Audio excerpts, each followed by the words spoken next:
राजधानी दिल्ली में विधानसभा चुनाव का बिगुल बज चुका है और सभी पार्टियों ने अपनी अपनी तैयारियां शुरू कर दी हैं। इसी बीच 1977 की जनता पार्टी ने भी दिल्ली में विधानसभा चुनाव को लेकर कमर कसी है। आज जनता पार्टी के राष्ट्रीय अध्यक्ष राज कपूर प्रसाद यादव, राष्ट्रीय उपाध्यक्ष रणवीर सिंह बाली ने अपने सभी पदाधिकारियों और कार्यकर्ताओं के साथ दिल्ली के पूर्व पायलट अनिल शर्मा को पार्टी का पटका उड़ाकर, फूलमाला पहनाकर और नियुक्ति पत्र देकर पार्टी का राष्ट्रीय प्रवक्ता नियुक्त किया। वहीं पार्टी के राष्ट्रीय अध्यक्ष राज कपूर प्रसाद यादव ने कहा कि दिल्ली के पूर्व पायलट अनिल शर्मा ने पार्टी में शामिल होने से पार्टी को बड़ी मजबूती मिलेगी और पार्टी के कई मुद्दों को राष्ट्रीय प्रवक्ता के रूप में उठाने का काम करेंगे।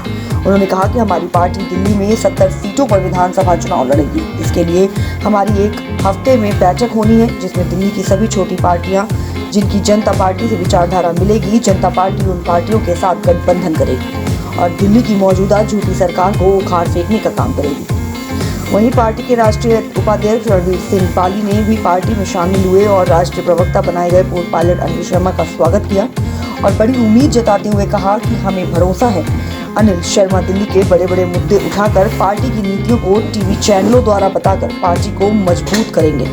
उन्होंने कहा कि दिल्ली की जनता को सभी पार्टियों और मजबूत सरकार ने ठगने का काम किया है। अब हम मिलकर लड़ाई लड़ेंगे और जनता पार्टी की सरकार बनाकर दिल्ली की जनता को उनका हक दिलाएंगे। राजधानी दिल्ली में विधानसभा चुनाव का बिगुल बज चुका है और आप देख रहे होंगे कि तमाम पार्टियों ने अपनी तैयारी शुरू कर दी है। वहीं आम आदमी पार्टी भी लगातार अपने कई प्रत्याशियों की घोषणा कर चुकी है। इसी बीच कांग्रेस और बीजेपी लगातार अपनी तैयारियों में लगी हुई है। इसी बीच 1977 की जो पार्टी जनता पार्टी अब ग्राउंड पर उतरी है और जनता पार्टी दिल्ली में विधानसभा चुनाव का अच्छे से मूड बना चुकी है, ग्राउंड पर काम करने की तैयारी कर चुकी है। उसके राष्ट्रीय अध्यक्ष जी हैं और राष्ट्रीय उपाध्यक्ष हैं RS बाली जी हैं। तमाम जो लोग हैं, अब इस पार्टी में एक नए व्यक्ति का मतलब एक समझ लीजिए वेलकम हुआ है और बड़े अच्छे अंदाज में वेलकम हुआ है। पायलट रहे हैं सर, इनका नाम अनिल शर्मा जी है और अभी क्या करते हैं कि बहुत अच्छे बच्चों को टीचिंग देते हैं, उनको शिक्षा देते हैं। सबसे पहले मैं अध्यक्ष जी से बात करूँ। अध्यक्ष जी, पायलट साहब को क्या कुछ पद आपने दिया है, किस तरीके से ग्राउंड पर काम करेंगे? पायलट जी को पूरे टीम के तरफ से और आप सभी की तरफ से बहुत बहुत धन्यवाद।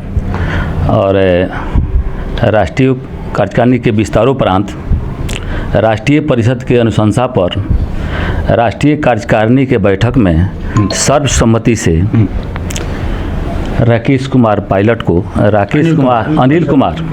अनिल कुमार शर्मा जी को जनता पार्टी के मुख्य प्रवक्ता के पद पर नियुक्त किया गया है और जनता पार्टी को यह भरोसा है कि शर्मा जी अपना जीवन देश हित में, समाज हित में, समाज के लिए तन मन धन से लगभग लंबा समय तक लगाए हैं और आगे भी जयप्रकाश जी के जनता पार्टी जो सामाजिक, आर्थिक, राजनैतिक, बौद्धिक, सांस्कृतिक, आध्यात्मिक क्रांति को लेकर जो चली, उस क्रांति में शामिल होकर के देश को नई दिशा का काम करेंगे और देश को और जनता पार्टी को आगे बढ़ाने का काम करेंगे, हमें भरोसा है। दिल्ली में गर्मा गर्मी इस चुनाव में अनिल शर्मा जी का कितना दायित्व रहेगा, क्या लगता है इस विधानसभा चुनाव में? क्योंकि आपने घोषणा की थी कि कहीं ना कहीं 70 सीटों से आप लोग चुनाव लड़ने वाले हैं,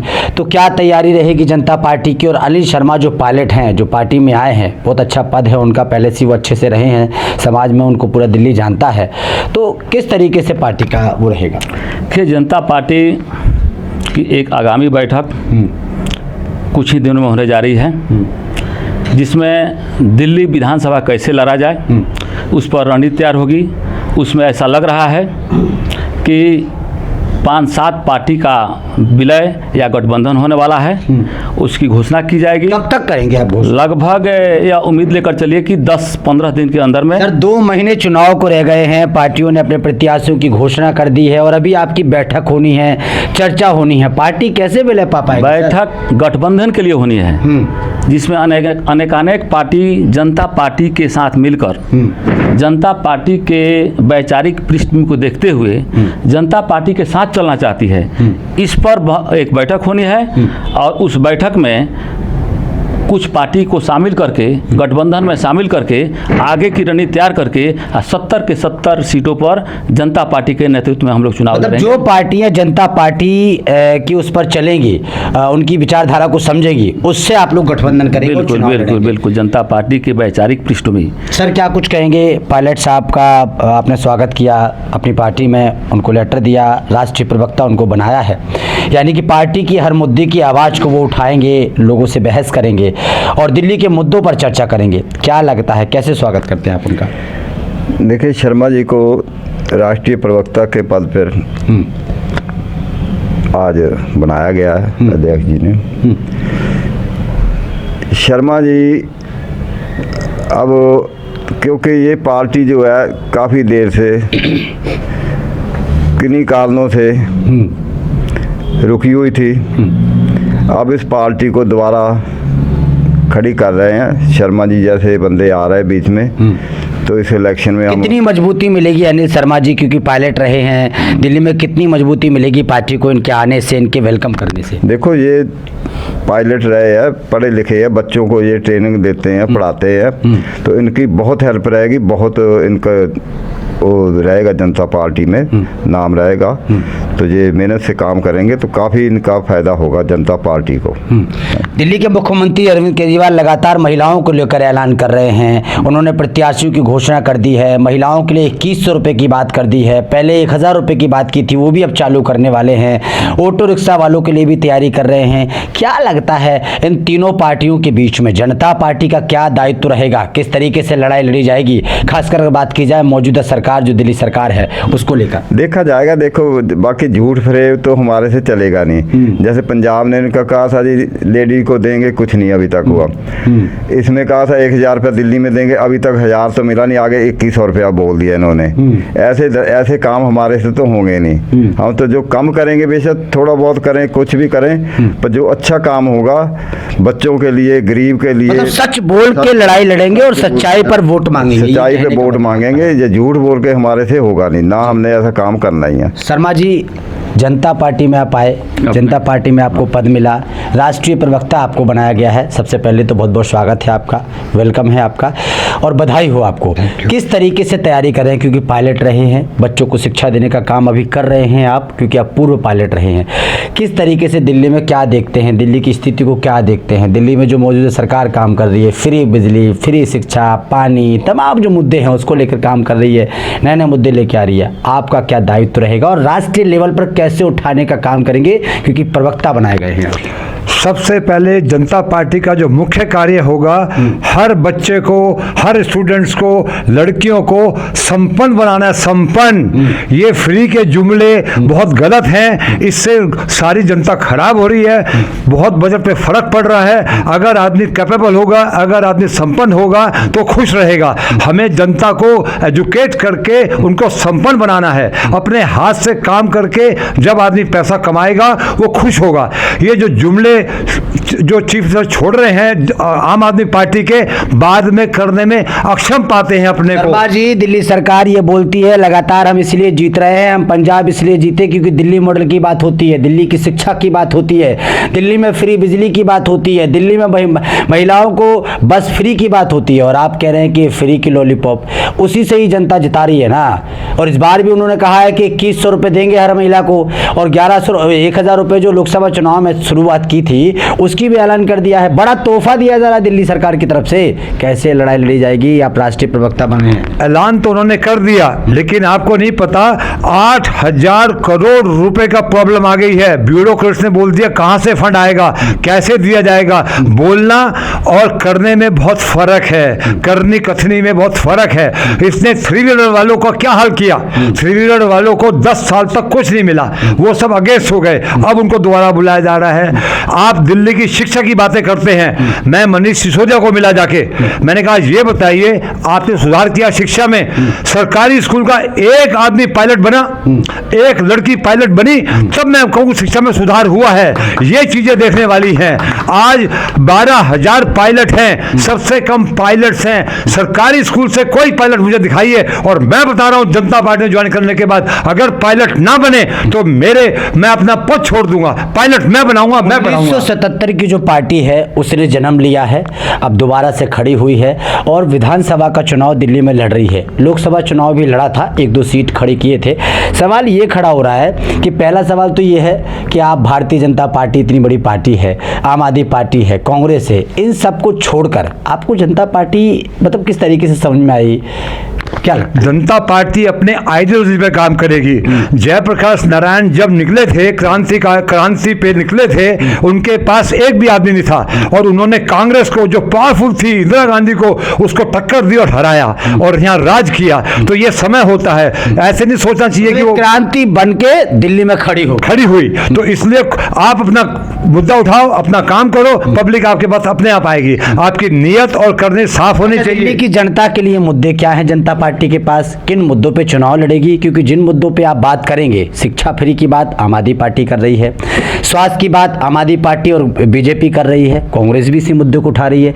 दिल्ली में प्रदूषण की अगर हम बात करें तो दिल्ली में प्रदूषण की बात आम आदमी पार्टी कर रही है, बीजेपी कर रही है, कांग्रेस कर रही है। आपका क्या एजेंडा रहेगा? मात्र बच्चों को शिक्षा देना है या मात्र बच्चों को एजुकेशन देना है या मात्र बच्चों को रोजगार देना है या इससे भी अलग कुछ वो रहेंगे मुद्दे? सबसे बड़ी बात है शिक्षा तो दे रहे हैं, उस शिक्षा में और थोड़ा सुधार किया जाएगा और सबसे बड़ी बात है जॉब क्रिएट करी जाएगी।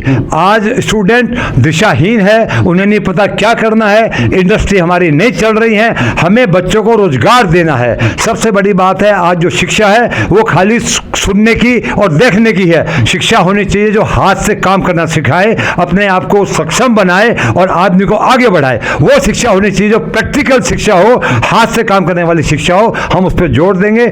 हर आदमी को संपन्न बनाओ, लड़कियों को संपन्न बनाओ, कानून सख्त होना चाहिए, पुलिस की निगरानी होनी चाहिए, हर आदमी डर से ना घूमे, रात को लड़कियां डर से ना घूमे। सबसे बड़ी बात है सोशल सिक्योरिटी और कानून व्यवस्था ठीक होनी चाहिए। सबसे बड़ा मुद्दा ये होगा। तो देखा आपने, अनिल शर्मा जी हमारे से जुड़े हुए थे, पूर्व पायलट रहे हैं और तमाम मुद्दों पे बातचीत की है। एक भाई साहब और हैं हमारे साथ जो हमारे साथ पाजी हैं। पाजी, क्या कुछ कहेंगे आज आपको? अच्छा, तो क्या कुछ कहेंगे भाई साहब? पूर्व पायलट आए हैं और आप दिल्ली अध्यक्ष हैं पार्टी के, क्या कुछ कहेंगे? क्या योजना है पार्टी की? देखिए, योजना तो पार्टी की योजनाओं के अंदर से ही निकलती हैं। जब सामने वाला सवाल करता है तो उसका जवाब भी दिया जाता है। तो यहाँ जवाब देने वाली बात नहीं हो रही, यहाँ काम वाली बात हो रही है। तो आप बताएं किस मुद्दे पे काम करेगी पार्टी, ये बताइए। मुद्दे क्या हैं आपके पास? पार्टी के जो मुद्दे हैं वही सिस्टम के ऊपर मुद्दे हैं। क्योंकि क्या होता है कि हम, आप ये कह रहे हो ना, फ्री बिजली, फ्री पानी, फ्री सरकार दे रही है, मैं नहीं दे रहा हूं। दे रही है। बीजेपी क्या बोल के आएगी उनको? भाई हर पार्टी अपने अपने मुद्दे लेके आएगी ना। तो हमारा कहने का मतलब ये है कि हम ऐसी व्यवस्था लेके आएंगे जिससे क्या कहते हैं, फ्री बिजली, फ्री पानी, फ्री की लॉलीपॉप ना दी जाए किसी को, उसको काम कराया जाए, काम करके वो खुश रहेगा अपने मन में। यही चीजें हम लेके चलेंगे। और सिस्टम के, जो सिस्टम खराब है, क्योंकि आप कितना भी कुछ भी कर लो, सिस्टम से ही सब कुछ चल रहा है। आज की जनता जो है, भाई ठीक है, कोई काम के मुद्दे पर चर्चा करके जनता पार्टी ग्राउंड पर जाएगी, लोगों की समस्याओं को दूर करेगी, उस पर काम करेगी। हम सच्चाई के ऊपर ग्राउंड पर जाएंगे, हम लोगों को बताएंगे कि आपको ये फ्री से नुकसान और फायदे क्या हैं। हम उसके ऊपर जनता में जाएंगे और जनता के साथ मिलकर हम जनता पार्टी को आगे बढ़ाने का काम करेंगे। दिल्ली की जनता कितना समर्थन करेगी, क्या कहेंगे दिल्ली की जनता को आप आज दिल्ली की जनता एक जो क्या कहते जयप्रकाश नारायण के जो कर कमलों पर जो पार्टी निकली थी, आज दिल्ली की जनता को कुछ परसेंट कुछ ऐसा है कि 1977 की इतिहास सबको पता है कि आज जितनी पार्टियां उसमें से निकली हुई हैं, तकरीबन सारी पार्टियां ये जनता पार्टी से ही निकली हैं। जयप्रकाश नारायण ने इनको शुरू किया था और उसके बाद जो भी चाहे क्षेत्रीय पार्टी बन के रह गई, ठीक है। आज जो क्या कहते हैं बीजेपी जो है वो भी इसी पार्टी का अंश है। तो क्या मतलब ये वहीं से बनकर ये बन सकते हैं? तो कि जनता पार्टी जो इनके सबके जहां से वो निकले हुए हैं, क्या जनता पार्टी के पास मुद्दे नहीं होंगे? उनकी विचारधारा नहीं होगी? हैं, हम अपनी विचारधारा अपने मुद्दों से, जयप्रकाश नारायण के मुद्दों से हम आगे बढ़ेंगे, ठीक है। तो उसको शुक्रिया आपका। तो देखा आपने, दिल्ली प्रदेश अध्यक्ष ने भी बात की, राष्ट्रीय अध्यक्ष ने भी बात की, राष्ट्रीय प्रवक्ता हैं जो वो अभी चुने गए हैं उन्होंने भी बात की है और लगातार जो जनता पार्टी है वो लोगों को पद दे रही है, बड़े बड़े लोग इसमें शामिल हो रहे हैं और एक बड़े लेवल पर दिल्ली में विधानसभा चुनाव को लेकर उतर रही है। फिलहाल चर्चा अभी हमने की, तो मीटिंग हो रही है और गठबंधन की चर्चा चल रही है और ये भी कहा जा रहा है कि जनता पार्टी की विचारधारा से जो पार्टियां बात करेंगी उन पार्टियों से जनता पार्टी गठबंधन करेगी और उसके बाद ग्राउंड पर उतरकर चुनाव लड़ेगी। समस्याएं जो चल रही उन समस्याओं पर बात की जाएगी और उन लोगों को टिकट दिया जाएगा जो वाकई में क्षेत्र में काम करने वाले लोग हैं, वाकई में वो जनता की समस्याओं को जानते हैं। अब लगातार आप देख रहे होंगे कि कैंडिडेटों की घोषणा हो रही है, प्रत्याशी उतारे जा रहे हैं, तमाम पार्टियां जो हैं वो ग्राउंड पर उतर चुकी हैं। अब जनता पार्टी का क्या आगे रुख होगा, क्योंकि राष्ट्रीय प्रवक्ता उन्होंने खड़ा कर दिया है। राष्ट्रीय प्रवक्ता किस तरीके से दिल्ली के मुद्दों को उठाते हैं और किस तरीके से अपनी पार्टी का रीजन बताते हैं, किस तरीके से अपनी पार्टी के बारे में बताते हैं कि पार्टी किस तरीके से काम करेगी, ये फिलहाल आने वाला वक्त बताएगा। जनता पार्टी के लिए क्या राय है आपकी, जनता पार्टी की सोच के बारे में क्या है आपकी राय, और जनता पार्टी 1977 के बाद अब खड़ी हुई है, यानी कि फिर से उसने जन्म लिया है। अब उस जन्म के बाद अब वो जनता पार्टी किस तरीके से लोगों की समस्याओं को दूर करती है, ये फिलहाल आने वाला वक्त बताएगा। कैमरामैन बच्चन के साथ ब्रजेश कुमार।